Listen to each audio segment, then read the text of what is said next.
So this subject is teaching ICT as an exploratory TLE 4, and we are now in our lesson 7, or the digital media. So for our objectives, we have to understand the meaning of media, develop the skills in digital media using different media application, create a simple movie maker or a video presentation. So first, when we talk about the word media class, that is considered as the plural form for a medium, which is a means of communication or tools that we are going to use to send or receive an information or messages. So what is digital media? So when we talk about digital media, it is any form of media that uses electronic devices for distribution. So any types of media or any types or means of communication that we are using the electronic devices. So this form of media can be created, viewed, modified, and distributed via electronic devices. So digital media is commonly used as software, video games, video websites, social media, and an online advertising. So for example, when we are using our messenger or like our phone to send or receive information, we are using the digital media. What types or form of media? It is our phone, so that is already or considered as an electronic device. So through your phone or laptop or computer, tablet, smartphone, Android phone, we are receiving or sending an information. So we have the software, of course, software application that we can install in our cell phone or devices. Video games, since this is considered also as digital media, in a form that the video games are also um, as long as it has the information. Okay, so gamers experience also na they are communicating through the video games. Next is the videos. Of course, when watching the videos or in the YouTube class, you are receiving information through websites. Also, you will be informed, such as yung mga electronic article, electronic news, the social media, such as your Facebook account, okay, mga Pinterest. So that is like your Twitter, your Instagram, and online advertising. So if you notice in your Facebook, there are tendency that you can watch the Facebook ads. Okay, so that is an online advertising. Also, when watching YouTube, you experience also that before that particular content you will watch, there are some advertisement that you experience, and sometimes you skip that one. Okay, so we have the 3 types of digital media. So in this area, you will see that the digital media has the cycle. So for example, the TV, so that is considered as digital media. Why? Because we are watching, sometimes we use the television class to get information. For example, ABS-CBN, or even in the teleserye, movies. Radio, okay? So may mga balita din doon. Also the website, the social media, emails. Okay, you are receiving information through your emails, SMS using your phone, the blog, the mobile applications, and podcast. So when we talk about the podcast class, that is if you are using Spotify, Darman Studios, meron silang podcast na yung audio lang class or may text doon. So that is considered or that is a form of the podcast, yung text or text and audio. Okay, so we have three: the owned media, paid media, and the earned media. So first, we will talk about the owned digital media. So in this type of media or digital media, it is any online asset that you control. This type of media is typically unique to your brand. Digital media platform include your website, social media channels, blogs, videos, etc. So this own digital media class, ito yun siya yung may experience ninyo as your project in this final, because you will create your own blogs. So you will send information to your audience. So you will have or you will create your own content. Okay, so that is own. When we talk about own, that is your personal, authorized by yours and also created by yours. Okay, so social media, since that is your account. Okay, social media channels. Okay, and videos. So next is the paid digital media. Paid media promotes your online content to improve traffic to your own media assets. This form of media typically include paid search ads, display ads, and Facebook ads. So sometimes yung mga paid search ads kasi class, for example, nag-search kayo sa browser ninyo, then automatically may mga galabas din siya sa Facebook ninyo, may mga ads din na nagalabas. Display ads, example niyan is sa messenger ninyo, sometimes may mga ads na ma-receive ninyo. So that is a paid digital media. So kumbaga that's ads or advertisement is paid by that particular person. So for example, you have your online business and you apply the Facebook ads. So sa Facebook ads, may bayad din yun siya. So yung mga nag-pop up dyan sa Facebook, so may mga bayad yun sila class yung mga company para mag-pop up doon sa mga particular client na yun ang mga gina-search nila. If you notice pala, for example sa Facebook, if yung always ninyo gina-view is about the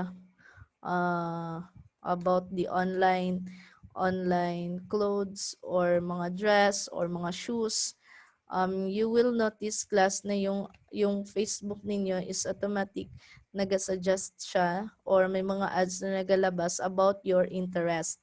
Okay, kung ano yung always ninyo gina-views.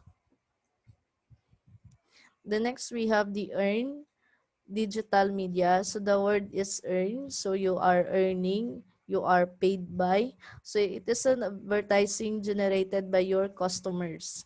So when customers advocate for your brand via word of mouth, social media, reviews, testimonial, shares, repost, etc., this is the best form of endorsement a business can have. So endorsing the business or the products or services class.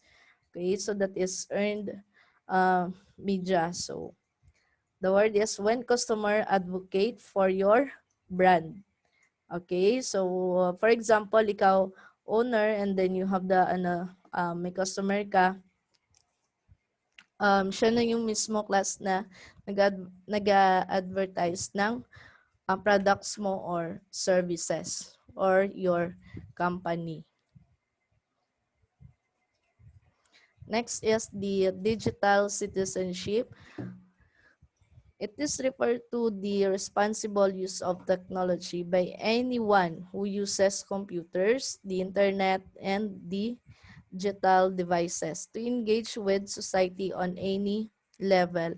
So when we talk about digital citizenship, those who are using technology and everyone are using those technology or devices class. So for example, you are using your phone, you are using internet, you are also using computers, so you are considered as digital citizen.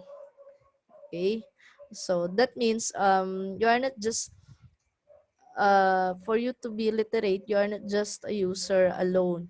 Okay, not only na that it doesn't mean na you are a user of the technology, you are literate already. You have to make sure also, class, to be literate is you know how to evaluate the information, the validity of the information, the reliability of the information. Okay, so make sure of that. So do not be satisfied that you are a digital citizen or a user of a technology, but make sure that you are literate also. It has the difference between the literate and a user.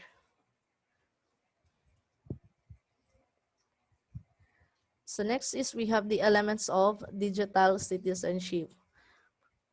So first we have the access. It refers to the amount of access students have to technology. So not every child will have a personal device or internet at home. So schools should be aware of this as they require students to use more technology. In this time of pandemic, class, the new normal education is everyone are accessing the internet to attend classes, to submit activities, to be updated, attend the synchronous, the asynchronous, okay? But of course, the school or any forms of or the company class are aware of that, since technology are being used as always, and most likely ngayon na pandemic. So the access of every children, or as a future teacher, you have to make sure also you have to be aware about your students na how they access, or sa isang week or in a week class, um, ilang days or how many times they will encounter na they cannot access the internet, or if your students or children is literate in using technology. Next is commerce. Refers to the buying and selling of items online. So common siya ngayon. This pandemic also, mas nagano siya, mas nag-trigger siya, class, na instead of walk-in, we buy online, we sell online. So this could be actual items or expertise through courses. So this is an important aspect to share with parents and students because it can affect their future job choices. Since pandemic and upgraded this technology, a lot of schools or courses class that are available online. But of course, we have to make sure also before we enroll online, we have the idea about the school, we have the idea about the jobs or the future jobs about that particular courses.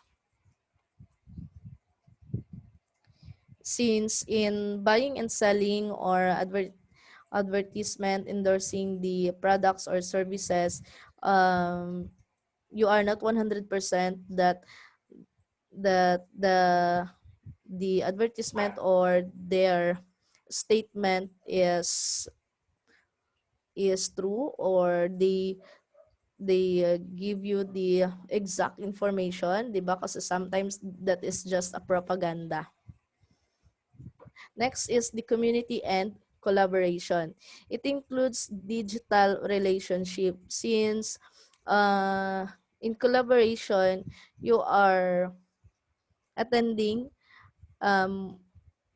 more classmates or more students, you collaborate, you share ideas, you are asking informations, teaching students how to appropriately interact on the internet is a huge part of digital citizenship. So you have to make sure also as a future teacher that you will be aware about the community or the environment na meron yung student ninyo. Okay? Maybe some of your students soon or in the future, first time pa sa technology, di ba? So you have to make sure na you will interact and you know the community of the students or the environment, and also the collaboration, how they are going to collaborate ideas using the technology or using the internet. Next is the etiquette. So it covers the rules of conduct when interacting with the digital world. Knowing the rules before jumping online helps students be more aware of their digital footprint. Okay, so ito siya, particularly, we are conducting this one before everything else, or let's say before ng first lecture or first introducing of the lesson. So as a future teacher, you have to make sure also that those technology na you are presenting is you have to make a reason or reason reasonable yun siya class to use in that particular subject or in that particular topics. Okay, so since for example, in your case, we are using the technology because we are interacting or we are having the blended learning. So sa blended learning class, we are using the synchronous and the asynchronous. So you really need to be uh, tawag niyan, updated in the technology. So for example, hindi ka updated sa Microsoft Teams. So because you are not practicing class how to be literate in technology or in Microsoft Teams, which is part of our platforms, so minsan, some of you here, mali-mali yung mga ginapasa sa Teams or sa LMS because they are not following instruction. Okay, so you have to make sure that you have to inform your students. Next is the fluency or literacy. Refers to the process of using technology and its benefits. Students make better decisions when they are online if they are digitally fluent. So this also refers to fact-checking and being able to determine fact from fiction when reading an online source. So again, you are not just do not just consider to be a user or a digital citizen just because you are using technology, but you have to make sure also that you are literate in that particular platforms or the information. So how you are going to be literate class, you have to make sure that you will know how to analyze, to evaluate information, if that is true or just an opinion or a beliefs of other person. Okay, so in searching or having a research, that is very important that those information class are true, not only just you need to validate the information class so that yung mga hindi hindi totoo class na information, hindi na yun siya magkalat because you know how to evaluate and analyze the information. So you really don't need to ask in just one source, or let's say your source is the Wikipedia. You can look for another one, okay, to evaluate if that is a fact information or just an opinion, beliefs of others. So even in your assignment, so some of you are just depending on one source kasi you are pretty sure na tama na yun siya class. So sometimes yung iba hindi na naga-intindi class ng ginasulat nila. Okay, I experienced that one checking your essay na nagka-copy lang class sa internet pero mali pa din yung content. Okay, because they are no longer considering the analyzing the information. They don't analyze, they don't evaluate the information. So you have to make sure that you are literate using the technology, using literate in information. Next is the health and welfare. So look at the physical and psychological side of technology. This aspect also covers cyberbullying and helping students be aware of what they say and post online. So some of you, or maybe lang, some of you here na mag-post class ng mga ano, kumbaga, let's quote that one as walang kwenta ng mga information. Okay?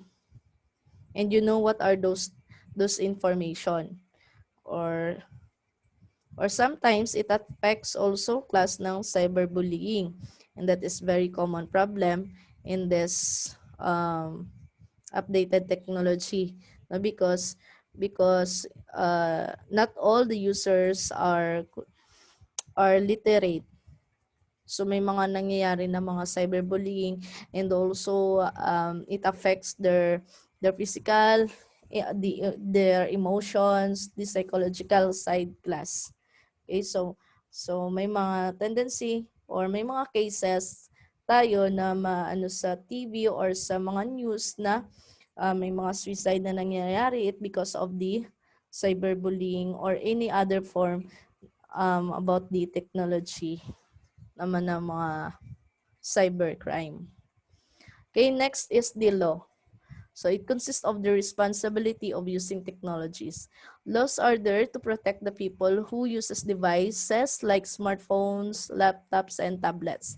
Thus, laws also governs topics like cyberbullying and sexting topics. So we have in the Philippines class, we have the Republic Act class that contain about the protecting the digital citizen about using the technology. Okay, so yung mga cybercrime, okay, 'di ba? May mga cases, may mga cases yun siya class, or may mga act yun siya class. That is why mas ginaano nila sa government na magkaroon ng a lot of laws about the technology because of our rights and responsibility. So sometimes we are just looking on the side of our rights.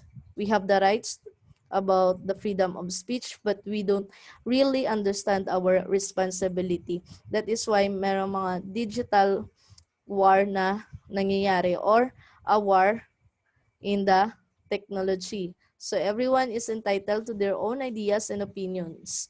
But helping students use technology responsibly is a huge part of digital citizenship so that they can have continued access to it.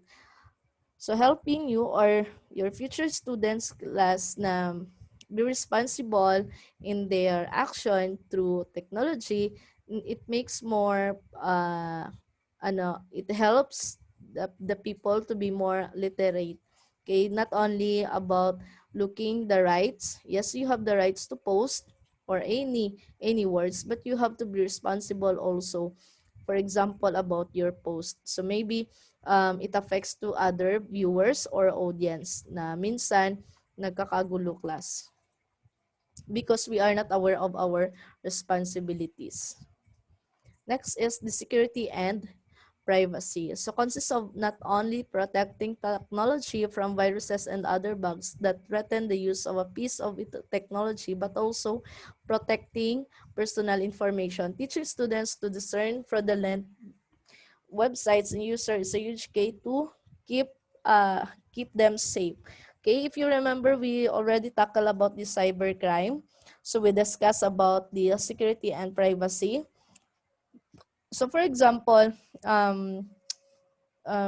your personal information, sometimes you have to ask yourself why you have to give your personal information na siguro hindi naman ganun ka-importante class. So sometimes we need also to protect our information class, or yung mga important na kumbaga secret na yun siya dapat, na we really don't need to help the world knows about it. Okay? So para hindi tayo doon class ma-victim, ma-fraud tayo, or yung information natin is ma-access online. Okay? Because everything is possible using the technology. Okay? For example, your Facebook account, it can be hacked by others if they really want. Okay, so make sure also that using the technology class, you know the how to secure your account, about your privacy. Okay, at least at the end of the day, you still have your private life na ginatawag. It doesn't mean that we are in the technology class, everything is in public. Okay, it's your choice also. It's your decision if you are going to make your life private or make your life in public. Okay? Parang ano lang yun din yun siya, class. Like your achievements or love life ninyo.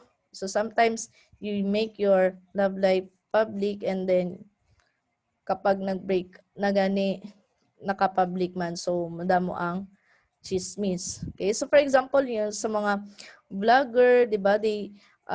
Their information is very tawag niyan, risk na in their part also, because they shared parang everything na lang in their life, 'di ba? There are vloggers na everyday meron gina-vlog about their self, ano nang gihinahimo nila. So, 'di ba? So, madali yung access ng mga for example, mga um, magnanakaw, halimbawa. Okay? So, because we are not securing our private life. Okay? At the end of the day kasi, class, you still have your life, class, in your own. Na you really don't need to post it online. You really don't need to share that online. Okay? Kasi at the end of the day, you will ask yourself why you are going to post that one. Okay? So, for example, wala naman siyang sense, hindi naman yun siya mag-affect na mag-grow ang economic or madula ng COVID-19. Okay? Yung ganon na mga information. So, before posting online, or let's say ganon, kasi yun ang usually na ginagawa ng digital citizen. Almost every day, mag-post about ng for example, outfit of the day, yung food nila today. Okay? So we need also to consider the reason behind, or why we are posting that one, why we are sharing that one, why we need to share information to other people. Okay, so it's your decision at the end of the day. Just make sure also that you will secure your information, so you will not regret at the end of the day. So that's all for for our topics, the digital media. So again, let's recap. So when we talk about the media class, that is a medium or a plural form for medium, that is a means of communication or a tools that we are using, class, to receive or sending the information. So when we talk about the digital media naman, class, it is any form or any tools, any use of information that we are using the digital, okay, or like devices, okay, so such as TV, internet, laptops, website, blogs. And also, we tackle about the elements. We tackle about the types of media. So we have the earned, the own media. So in own media class, we will talk about on the next topic, the next recording class or the video about the website. So you have to create your own website. Your content will send information to your audience about your recipe, how to cook, or what is your secret ingredients in that particular cooking experience that you have. Okay, so see you on the next clip class. Thank you.